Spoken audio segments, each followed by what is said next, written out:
ሰበር መረጃ ዓለም አቀፉ የኃይል ሚዛን በአንድ ጀንበር ተናግቷል። በትራምፕና በሺ ጂንፒንግ መካከል የተደረገው የቤጂንግ ስብሰባ እንደተጠናቀቀ የሩሲያው ፕሬዝዳንት ቭላዲሚር ፑቲን አስቸኳይ ጉዞ ወደ ቻይና ማድረጋቸው ተሰምቷል። ሀያላኑ ምን እያሴሩ ነው? በሌላ በኩል እስራኤል የሐማስ ወታደራዊ ክንፍ ዋና አዛዥ የሆኑትን ኢዝ አልዲን አልሃዳድን በጋዛ ሲቲ መግደሏን በይፋ አምናለች። ፍንዳታው በጋዛ ብቻ አላበቃም። ፕሬዝዳንት ዶናልድ ትራምፕ ከአሜሪካና ከናይጄሪያ ልዩ ኃይሎች ጋር በመሆን በዓለም ላይ እጅግ ንቁ የነበረውን የአይሲስ ዓለም አቀፍ ምክትል መሪ አቡ ቢላል አልሙኒክን በወታደራዊ ጥቃት መደምሰሳቸውን አብስረዋል። ውጥረቱ ይበልጥ የከረረው ግን በቴህራን ነው። ኢራን የሆርሙዝ ሰርጥን ለሚጠቀሙ መርከቦች አዲስ የመሸጋገሪያ ክፍያ ልታስተዋውቅ እንደሆነና ለትብብር ፈቃደኛ ያልሆኑ ሀገራትን እንደምትቀጣ ዝታለች። የአሜሪካና የኢራን የኒውክሌር ሚስጥራዊ ድርድር ግን አልተቋረጠም። እነዚህን ሰበር መረጃዎች በዝርዝር እንነግራችኋለን። እስከ መጨረሻ አብራችሁን ቆዩ። በዓለም አቀፉ የጸረ ሽብር ዘመቻ ውስጥ እጅግ አስገራሚና ስልታዊ ስኬት የተመዘገበበት ሰበር ዜና ከዋሽንግተንና ከአቡጃቢ ወጥቷል። ፕሬዝዳንት ዶናልድ ትራምፕ በሰጡት ልዩና አስቸኳይ መግለጫ የአሜሪካ ልዩ ኃይል ከናይጄሪያ መከላከያ ኃይል ጋር በመሆን በዓለም ላይ እጅግ አደገኛና ንቁ ተንቀሳቃሽ የነበረውን የዓለም አቀፉ የአይሲስ ቡድን ሁለተኛ ሰው ወይም ምክትል መሪ አቡ ቢላል አልሚኑክን በጋራ ወታደራዊ እርምጃ መደምሰሳቸውን በይፋ አብስረዋል። ትራምፕ በራሳቸው ትሩዝ ሶሻል ገጽ ላይ እንዳሰፈሩት የጥቃት በጥራት የላቀ ለወራት በንቅናቄ የታቀደና እጅግ ውስብስብ የነበረ ወታደራዊ ዘመቻ ነው። አቡ ቢላል አልሚኑኪ በቅርቡ የአይሲስ ዓለም አቀፍ መዋቅር ውስጥ የግዛቶች ጠቅላይ ዳይሬክቶሬት ኃላፊ ተደርጎ የተሾመ ሲሆን ይህም በዓለም ዙሪያ ላሉ የአይሲስ ቅርንጫፎች ወታደራዊ መመሪያዎችንና የገንዘብ ድጋፎችን የመቀራመትና የማሰራጨት ሰፊ ስልጣን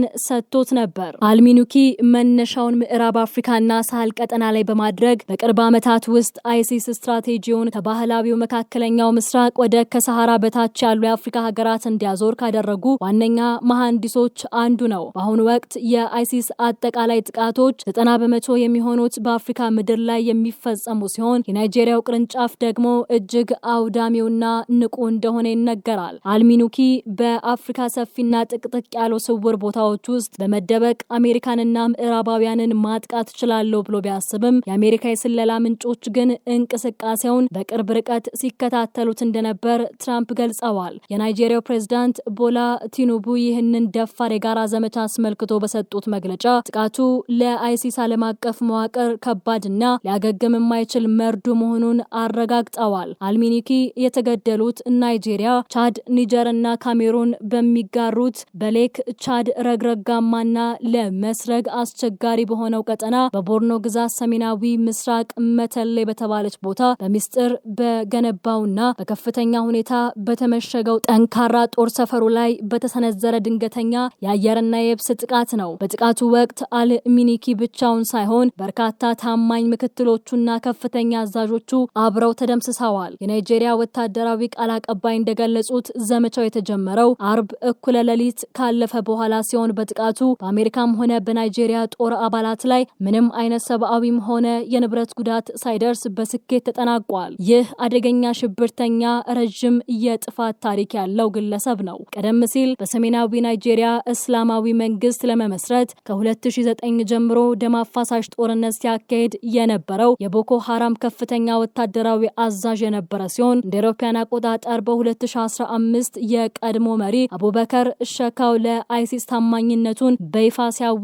አልሚኑክም አብሮ ተሻግሯል። እንደ አውሮፓውያን አቆጣጠር በ2018 ከ100 በላይ ሴት ተማሪዎች የታገቱበትን ዝነኛውን የዳፒስ ትምህርት ቤት እገታ በዋናነት የመራውና ባለፈው ታህሳስ ወር እንዲሁም በቅርቡ በአዳማዋ ግዛት በእግር ኳስ ሜዳ ላይ ተሰብስበው በነበሩ ንጹሃን ዜጎች ላይ የ29 ሰዎችን ሕይወት ያጠፋውን አሰቃቂ ጥቃት በበላይነት ያስተባበረው እሱ እንደነበር ወታደራዊ መረጃዎች ያመለክታሉ። ምንም እንኳን የናይጄሪያ ጦር ከዚህ ቀደም በመጠቀም በ2024 አልሚኒክን ገድያለሁ የሚል የተሳሳተ መግለጫ አውጥቶ የነበረ ቢሆንም የዛሬው ጥቃት ግን በአሜሪካ የሳተላይትና የስለላ ቴክኖሎጂ የተረጋገጠ በመሆኑ ፍጹም የተለየ ያደርገዋል። ፕሬዝዳንት ቦላ ቲኑቡ በሩዋንዳ ኪጋሊ በተካሄደ የአፍሪካ ዋና ስራ አስፈጻሚዎች ፎረም ላይ በሰጡት ንግግር ናይጄሪያ ከአሜሪካ ጋር ያላትን ወታደራዊ ትብብር አጥብቀው ተከላክለዋል። የደህንነት ስጋት ሁል ጊዜም አለ፣ ይህንን ደግሞ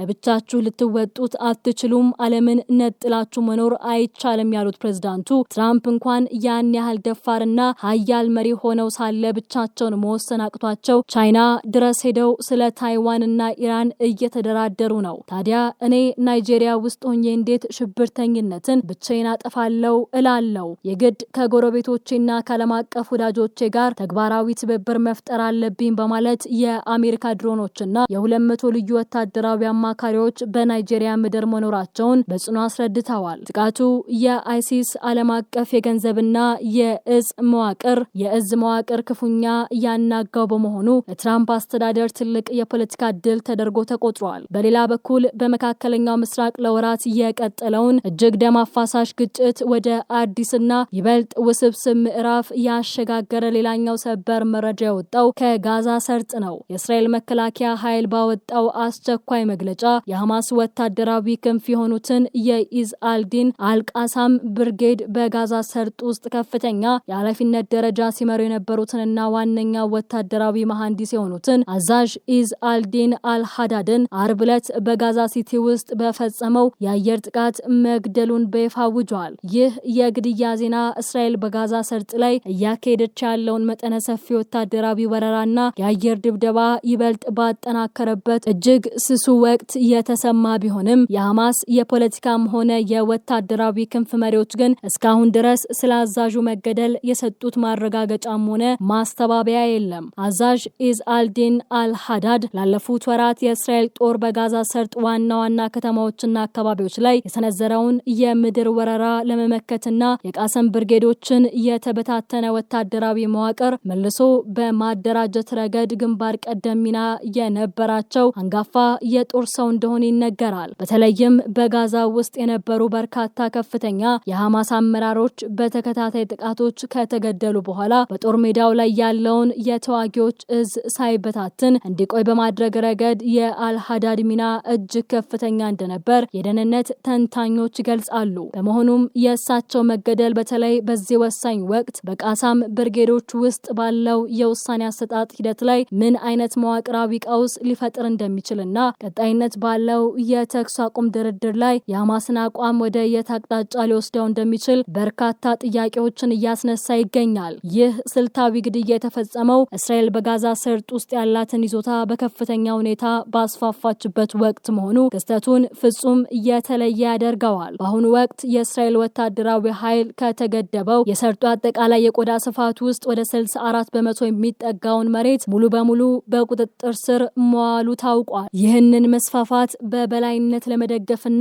የአካባቢውን እንቅስቃሴ ለመቆጣጠር ደግሞ የአየር ላይ ጥቃት የሚያሰነዝሩ የድሮን ስብስቦች እንዲሁም ሌሊትና ቀን በቢጫው መስመርና በዙሪያው ባሉ አካባቢዎች ላይ የሚንቀሳቀሱ ካድኮፕተር የተባሉ አደገኛ ትናንሽ ሰው አልባ በራሪ መሳሪያዎች በስፋት ጥቅም ላይ እየዋሉ ነው። በአልጀዚራ የጋዛ ዘጋቢ የሆኑት ሃኒ መሐሙድ ከቦታው እንደገለጹት ይህ የእስራኤል ወታደራዊ የበላይነትና የአየር ላይ የስለላ መዋቅር መስፋፋት የሐማስ ተዋጊዎች ከቦታ ቦታ የመንቀሳቀስና የመደበቅ ዕድላቸውን ክፉኛ እያጠበበው ሲሆን የአዛዥ አልሃዳድ መገደልም የዚሁ ስልታዊ የአየር ክትትል ውጤት እንደሆነ ይታመናል። ይህ ክስተት እስራኤል በጋዛ ላይ የያዘችውን ወታደራዊ ግብ ለማሳካት ትልቅ ስኬት እንደሆነ ብታምንም በዓለም አቀፉ ማህበረሰብ ዘንድ ግን በጋዛ ውስጥ እየደረሰ ያለው ሰብአዊ ቀውስና የንጹሃን ፍጅት አሁንም ከፍተኛ ውግዘት ያስከተለባት ይገኛል። ይህ በእንዲህ እንዳለ በመካከለኛው ምስራቅ ያለውን የኃይል ሚዛንና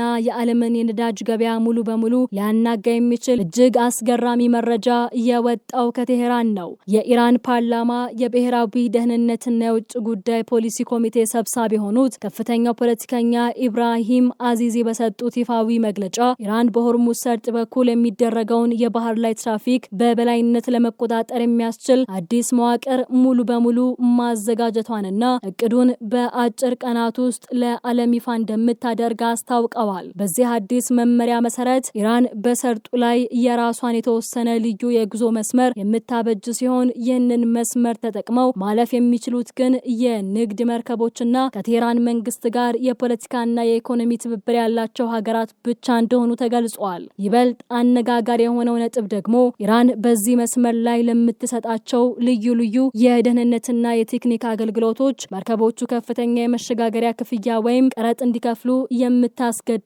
መሆኑ ነው። ይህ የኢራን ውሳኔ በዓለም አቀፍ የባህር ላይ ህግና በንግድ መስመሩ ላይ የተደቀነ ትልቅ ፈተና ተደርጎ ተቆጥሯል። የሆርሙዝ ሰርጥ በዓለም ላይ ከሚንቀሳቀሰው አጠቃላይ የነዳጅ አቅርቦት ውስጥ ሲሶ የሚሻገርበት እጅግ ወሳኝ ስትራቴጂ በር በመሆኑ ኢራን ሰርጡን የራሷን ቀረጥ መክፈያ ማድረጓ በምዕራባውያን ላይ የተሰነዘረ ቀጥተኛ ኢኮኖሚ ጦርነት ነው። ይህ የከረረ ውሳኔ የመጣው ደግሞ ከየካቲት 28 እስከ ሚያዝያ 7 ቀን ድረስ በአሜሪካ እስራኤል ጥምረትና በኢራን መካከል ለ40 ቀናት የዘለቀው ቀጥተኛ ጦርነት በፓኪስታን አጋዥነት በጊዜያዊ የተኩስ አቁም ከተገታ በኋላ ነው። ኢራን አሜሪካ የጣለችባትን ህገወጥ የባህርና የወደብ እገዳ ካላነሳች ሰርጡን ለጠላት መርከቦች ክፍት እንደምታደርግና ድርድሩን እንደማትቀጥል በጽኑ አቋሟ ተማክታለች። ይሁን እንጂ ከዚህ የጦርነት ጫና በስተጀርባ በአሜሪካና በኢራን መካከል ያለውን ሚስጥራዊ የኒውክሌር ዲፕሎማሲ ግንኙነት ሙሉ በሙሉ እንዳልተቋረጠ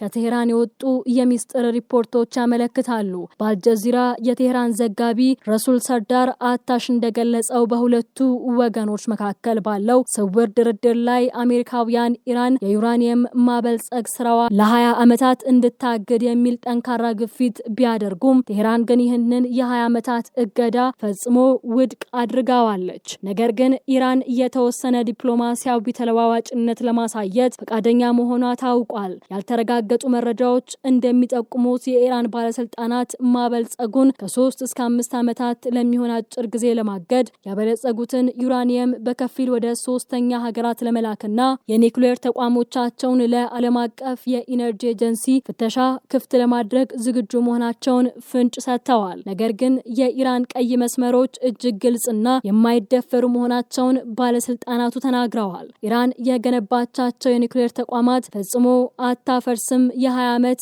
እገዳን አትቀበልም፣ እንዲሁም እስካሁን ያከማቸችውን የበለጸገ ዩራኒየም ሙሉ በሙሉ አሳልፋ አትሰጥም። በአንጻሩ ዋሽንግተን የኢራን የኒውክሌር መዋቅር ሙሉ በሙሉ እንዲፈርስና ከ60 በመቶ በላይ በከፍተኛ ደረጃ የበለጸገውን ከ400 ኪሎ ግራም በላይ ዩራኒየም ጨምሮ አጠቃላይ ክምችቱ ወደ ውጭ እንዲወጣ አጥብቃ እየጠየቀች ነው። ይህ በአሜሪካ ከፍተኛ ፍላጎትና በኢራን ጽናት መካከል ያለው ሰፊ ክፍተት ድርድሩን እያጓተተው ቢሆንም የኢራን የውጭ ጉዳይ ሚኒስትር አባስ አራጊቺ ግን የዲፕሎማሲው በር አልተዘጋም፣ የመገናኛ መስመሮቻችን አሁንም ክፍት ናቸው በማለት ቁማሩ አሁንም በስውር ጠረጴዛዎች ላይ እየተካሄደ መሆኑን አረጋግጠዋል። ፕሬዝዳንት ዶናልድ ትራምፕ የሁለት ቀናት ይፋዊ የስራ ጉብኝታቸውን አጠናቀው ከቤጂንግ ወደ ዋሽንግተን በኤርፎርስ ዋን ላይ ሆነው ለጋዜጠኞች በሰጡት ማብራሪያ በመካከለኛው ምስራቅ ለተቀሰቀሰው ቀውስ አዲስ ዲፕሎማሲያዊ ገጽታን ሰጥቶታል። ትራምፕ እንደገለጹት ከቻይናው ፕሬዝዳንት ዢ ጂንፒንግ ጋር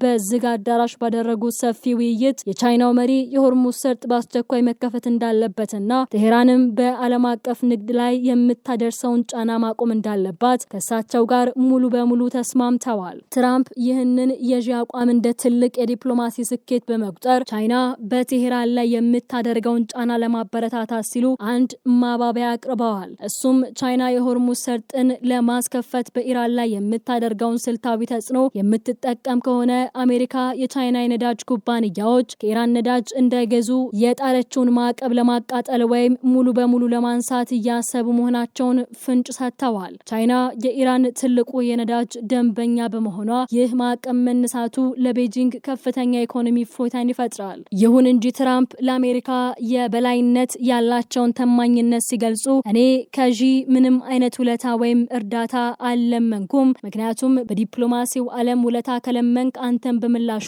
ሌላ ውለታ መክፈል አለብህ በማለት አሜሪካ አሁንም በጠንካራ የኃይል አቋም ላይ ሆና እየተደራደረች መሆኑን አረጋግጠዋል። የቻይና የውጭ ጉዳይ ሚኒስቴር ግን በይፋዊ መግለጫው የትራምፕን ወታደራዊ ግፊት ከመደገፍ ተቆጥቦ ይህ ጦርነት ከመጀመሪያውኑ መጀመሪያ ያልነበረበትና ሊቀጥል የማይገባ ነው ሲሉ ሁለቱንም ወገኖች ኮንነዋል። በሌላ በኩል ይህንን ይህንን የትራምፕን ወታደራዊ ዛቻና የምዕራባውያን ስብስብ ለመመከት በኒውዮርክ የሚገኘውን የኢራን የተባበሩት መንግስታት ድርጅት ልዑክ እጅግ ከባድና ያልተለመደ የፖለቲካ ማስጠንቀቂያ ለዓለም አቀፉ ማህበረሰብ አስተላልፈዋል። አሜሪካ በቴህራን ላይ የምታደርገውን ወታደራዊ ትንኮሳ ሰፊ ዓለም አቀፍ ድጋፍ ለማስገኘት በማሰብ በተባበሩት መንግስታት ድርጅት በኩል አንድ ወገን የሆነና የፖለቲካ ፍላጎት ያረገዘ የውግዘት ረቂቅ ህግ እያዘጋጀች መሆኑን የኢራን ልዑክ ገልጿል። ልዑኩ በይፋዊ የኤክስ ገጹ ላይ ባሰፈረው መልእክት አሜሪካ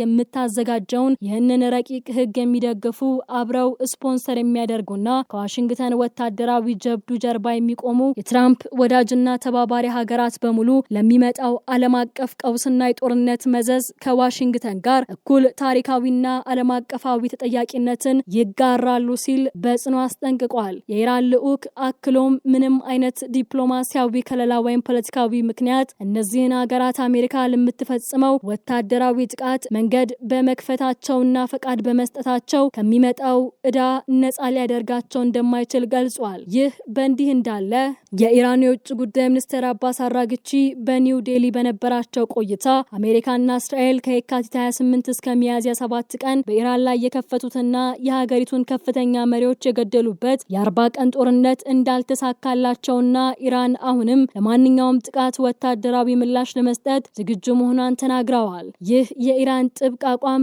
በትራምፕ ትዕግስት ያልቋል ማስጠንቀቂያና በቴህራን የጋራ ተጠያቂነት ዛቻ መካከል ያለውን ፍጥጫ ይበልጥ አክርሮታል። በትራምፕና በሺ ጂንፒንግ መካከል የተደረገው የታሪካዊው የቤጂንግ ስብሰባ ተጠናቆ ፕሬዝዳንት ዶናልድ ትራምፕ በኤርፎርስ ዋን አውሮፕላናቸው ላይ ተሳፍረው ገና ዋሽንግተን ሳይገቡ ክሬምሊን ዓለምን ያስደመመ አስቸኳይ መግለጫ በይፋ አውጥቷል። የሩሲያው ፕሬዝዳንት ቭላዲሚር ፑቲን በሚቀጥለው ሳምንት ግንቦት 11 እና 12 ለሁለት ቀናት የሚቆይ እጅግ አስቸኳይና ስልታዊ የስራ ጉብኝት ለማድረግ ወደ ቤጂንግ እንደሚያመሩና ከቻይናው መሪ ሺ ጂንፒንግ ጋር በአካል እንደሚገናኙ የሩሲያ መንግስት አስታውቋል። ትራምፕ ቻይናን ለቀው በወጡ በ24 ሰዓታት ውስጥ ይህ የፑቲን ጉዞ መታወጁ በሀያላኑ መካከል ያለውን የስለላና የዲፕሎማሲ ቁማር ወደ አዲስ ምዕራፍ አሸጋግሮታል። ምንም እንኳን የክሬምሊን ይፋዊ መግለጫ ጉብኝቱ እንደ አውሮፓውያን አቆጣጠር በ2001 የተፈረመውን የቻይና ሩሲያ የወዳጅነትና የትብብር ስምምነት 25ኛ ዓመትን ለማክበር ቀደም ብሎ የታቀደ ነው ቢልም የጂኦፖለቲካ ተንታኞች ግን ከበዓሉ በስተጀርባ ትልቅ የስትራቴጂ ሽኩቻ እንዳለ ይስማማሉ። ፑቲን ወደ ቤጂንግ የሚገሰግሱት ትራምፕና ዢ ባለፉት 2 ቀናት በዝግ አዳራሽ ውስጥ ስለ መካከለኛው ምስራቅ ጦርነት፣ ስለ ታይዋን የወደፊት እጣ ፋንታና ስለ ዓለም አቀፍ የንግድ ስምምነቶች የተነጋገሩትን ሚስጥር በቀጥታ ከሺ ጂንፒንግ ለመስማትና የሩሲያን ጥቅም ለማስከበር እንደሆነ ግልጽ ነው። ሩሲያ እንደ አውሮፓውያን አቆጣጠር ከ2022 የዩክሬን ወረራ ማግስት ጀምሮ በምዕራባውያን ሀገራት በገጠማት ከባድ የፖለቲካ የኢኮኖሚ ማዕቀብ ምክንያት መተንፈሻ ቱቧ አድርጋ የያዘችው ቤጂንግን ነው። ቻይና የሩሲያን ነዳጅና የተፈጥሮ ጋዝ በስፋት በመግዛትና የኢኮኖሚ ዋስትና በመሆን የፑቲንን አስተዳደር ደግፋ ይዘዋለች። ፑቲን በሴፕቴምበር 2025 ቤጂንግ በነበራቸው ቆይታ ዢ ውድ ጓደኛዬ በማለት የጠሯቸው ሲሆን ሺ ጂንፒንግን በበኩላቸው ፑቲንን የቀድሞ ወዳጅ በሚል የጠበቀ አጋርነታቸውን በተደጋጋሚ አሳይተዋል። ይሁን እንጂ የትራምፕ የቤጂንግ ጉዞ ይህንን የሩሲያና የቻይና ወሰን የለሽ ወዳጅነት ሊፈትነው እንደሚችል ስጋት አለ። ትራምፕ የቻይና የነዳጅ ኩባንያዎች ከኢራን ነዳጅ እንዳይገዙ የተጣለውን ማዕቀብ አነሳለው ማለታቸው ቻይና ፊቷን ወደ መካከለኛው ምስራቅ እንድታዞርና ከሩሲያ የምትገዛውን የነዳጅ መጠን እንድትቀንስ ሊያደርጋት ይችላል። ይህ ደግሞ በዩክሬን ጦርነት ላይ ለምትገኘው ሞስኮ ከባድ የኢኮኖሚ ኪሳራ ነው። በተጨማሪም ሺ ጂንፒንግ በጥንታዊው የግሪክ ፍልስፍና የቱሲዲደስ ወጥመድ የሚለውን ሐሳብ በማንሳት አሜሪካና ቻይና ወደ ቀጥተኛ ጦርነት ሊገቡ እንደሚችሉ ያስጠነቀቁበት ወቅት በመሆኑ ፑቲን ይህንን አጋጣሚ በመጠቀም አሜሪካን ይበልጥ የሚያዳክም አዲስ ወታደራዊና ስትራቴጂካዊ ጥምረት ከቻይና ጋር ለመፍጠር ይደራደራሉ ተብሎ ይጠበቃል። ፑቲን በመጪው ኖቬምበር በሼንዘን በሚካሄደው የኢፒኢሲ ጉባኤ ላይ ለመገኘት በድጋሜ ወደ ቻይና ከመምጣታቸው በፊት የዛሬው ድንገተኛ ጉዟቸው አሜሪካ፣ ቻይናና ሩሲያ በዓለም መድረክ ላይ የሚጫወቱትን የሶስትዮሽ ስልታዊ ቁማር እጅግ ውስብስብና ለአደጋ የተጋለጠ አድርጎታል። ክብሯትና ክብሯን የዓለም ፖለቲካ ውጥረት ከጋዛ ፍርስራሾች ተነስቶ በናይጄሪያ ረግረጋማ ቀጠናዎች አልፎ እስከ ቤጂንግ ሚስጥራዊ አዳራሾች ይዘልቃል። እስራኤል የሐማስን ወታደራዊ መሪ መግደሏ ጦርነቱ ያበቃው ይሆን? አሊያስ የሆርሙዝ ሰርጥ አዲሱ የኢራን ቀረጥ ዓለምን ወደ ከፋ የነዳጅ ቀውስ ይከታታል? ትራምፕ ከአፍሪካ ኃይሎች ጋር በመሆን አይኤስን መምታታቸው በአፍሪካ የአሜሪካን የበላይነት ያረጋግጣል ወይስ ፑቲን በሚቀጥለው ሳምንት ቤጂንግ ሲገቡ የትራምፕን እቅድ ያከሽፉታል? የምናይ ይሆናል። እነዚህንና መሰል ወቅታዊ መረጃዎች በየቀኑ እንዲደርሷችሁ ቻናሉን ሰብስክራይብ በማድረግና የደውል ምልክቱን በመጫን ቤተሰብ ይሁኑን። በሌላ አዳዲስ መረጃዎች እስከምንመለስ ሰላም ቆዩን።